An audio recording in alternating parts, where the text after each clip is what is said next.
안녕하세요. 주식 투자 레터 이경락입니다. 금일시장은 예견대로 환율이 무너지기 시작하면서 분위기가 점진적으로 계속 좋아지는, 아마 아시아 증시 쪽에서는 대만이나 중화권 대비해서 월등히 국내 시장이 좋은 환경이 계속 만들어지고 있고, 수급도 여전히 양호합니다. 근데 많은 분들이 왜 시장이 좋아지냐, 다 시장이 안 좋다라고 안 좋아질 수밖에 없고 경기 침체가 온다라고 하는데, 경기 침체를 기정사실로 받아들이는 투자자들이 참 많아진 것 같은데요. 제가 내년 3월달까지 시장이 상방 쪽을 계속 유지할 가능성이 높고, 차트에다가 긁어놓은 다음에 2400포인트가 저항 라인이고 2600포인트가 저항 라인이고, 이런 지수에 포인트를 잡지 말아야 된다라고 이야기 드리는 그 배경, 그거부터 좀 설명드려야 될 것 같아요. 그래서 오늘은 좀 자료를 가지고 좀 설명드려보도록 하겠습니다. 지금 최근에 이제 인플레이션이 이렇게 발생하다 보니까 경기 침체를 이제 이야기하는 건 바로 이런 배경이죠. 지금까지 보지 못했던 인플레이션이 발생하니까 금리 인상 폭이 밖에 없다, 가파르게 진행될 수밖에 없으니까 경기 침체, 또 인플레이션 물가도 잡지 못한 상황이니까 경기 침체가 올 수 있다, 리세션이 올 수 있다, 이런 논리인데요. 요 인플레이션에 대한 근본적인 원인을 우리가 좀 풀어볼 필요가 있다는 얘기죠. 과거로 돌아가서 한번 이야기 들어보도록 할게요.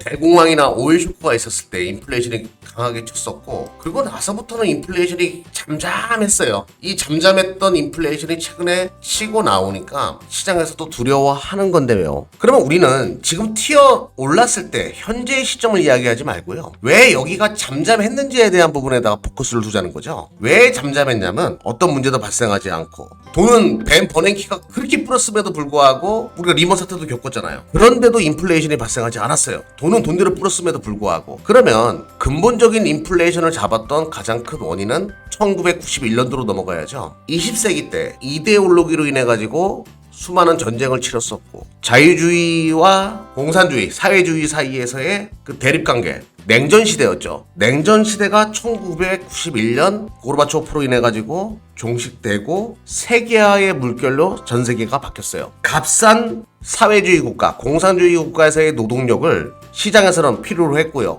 그래서 중국이나 베트남과 같은 이런 국가들이 세계의 공장으로 바뀌면서 인플레이션을 해지할 수 있었단 말이죠. 싸게 물건을 만들어내는 방법을 찾아낸 거예요. 그러다 보니까 시장에다가 돈을 뿌린다라고 하더라도 세계의 기업들은 가격 경쟁력을 취하기 위해서 싼 노동력에서 싸게 물건을 생산하는 방식을 채택했고, 그것이 인플레이션을 막아줬던 역할을 했던 겁니다. 즉 세계화로 인해 가지고 인플레이션을 해지할 수 있었는데요. 코로나가 터진 거잖아요. 코로나가 터지고 나서 각국의 많은 공장들이 봉쇄했고, 수요는 여전히 탄탄한데 말이죠. 그러다 보니까 반도체 쇼티지로 인해 가지고 차량도 판매가 안 된다, 이런 문제들이 발생했던 거잖아요. 그것뿐만 아니라 운임 시장에도 쇼티지가 발생해서 봉쇄로 인해 가지고 사람들이 일을 안 하고 이러다 보니까 해운 운임지수, 컨테이너 운임지수가 급등하고, 그리고 용역의 교역도 막혔어요. 값싼 노동력이 국내에 들어와서, 대한민국에 들어와서 농업이나 노동일, 조선 등등 어업이나 다양한 분야에서 인플레이션 해지 역할을 해주면서 값싼 노동력으로 보충이 됐었는데, 이들이 또 들어오지 않다 보니까 인플레이션이 더욱더 초래할 수밖에 없었던 거죠. 그리고 전쟁까지 터집니다. 전쟁이 터졌다는 얘기는 세계화에 또 흠집이 발생했다는 얘기예요. 이러다 보니까 인플레이션이 가파르게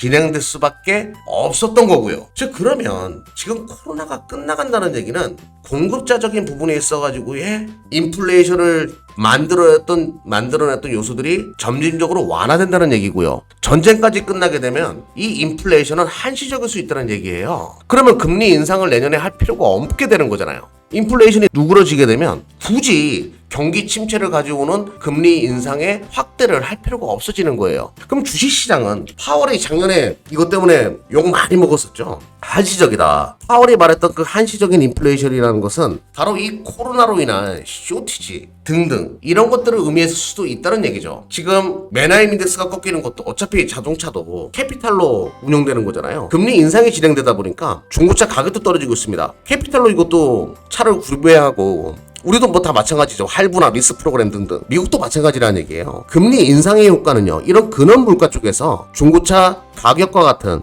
메나임 인덱스와 같은 이런 쪽에서 조금씩 효과가 지금 발생하고 있는 거예요. 꺾이기 시작하잖아요. 주택도 마찬가지입니다. 뭐 너무 많이 오르긴 했지만 주택 지표도 미국의 주택 지표도 점진적으로 꺾이고 있어요. 이거는 우리가 지켜봐야 할 명확한 근원 물가 쪽에서도 조정이 들어오기 시작했다라는 것은 시장이 올라갈 수밖에 없는 뭐 인플레이션으로 인한 뭐 금리 인상으로 인한 경기 침체에 대한 이 우려가 모든 것은 정점이 지났다. 이렇게 보는 것이 맞다라는 얘기죠. 그래서 주식을 지금 당연히 해야 되는 것이 맞고 지수에다가 줄 거놓고 대응하지 말고 이 모든 것들이 주시장에 반영되는 악재가 해소되어가는 이 구간에서는 좀 더 길게 바라볼 필요가 있다. 외인들이 선물 시장에서 본격적으로 들어오기 시작하면 12월 만기를 보는 것이 아니라 내년 3월 만기를 보면서 들어올 가능성이 높기 때문에 그때까지는 좀 볼 필요가 있다라고 강조드리면서 오늘 방송 마무리 짓도록 하겠습니다.